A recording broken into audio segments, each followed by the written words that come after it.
grid marketing good cattle just plain makes sense.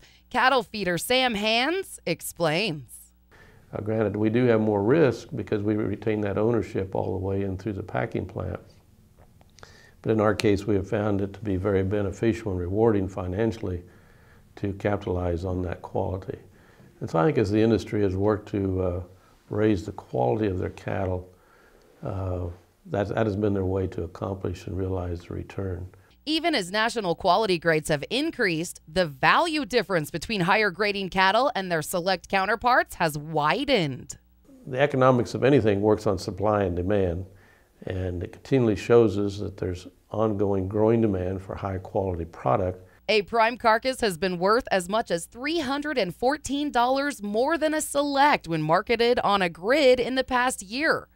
Most cattle fed at Triangle H are sold through U.S. premium beef, which gives Hands an extra incentive to know the history of those animals.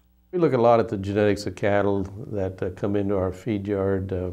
We don't buy very many cattle out of the sale barns, and that we're very blessed in the fact that we get to work with clientele of C-stock producers where their focus is feedlot performance and carcass merits.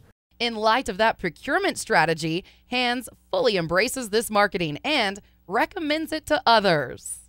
There are those that prefer to stay with the cash market, and that's their choice. But I think if you have better than average cattle, it's certainly rewarding, and particularly on the quality side. I'm Cindy Campbell.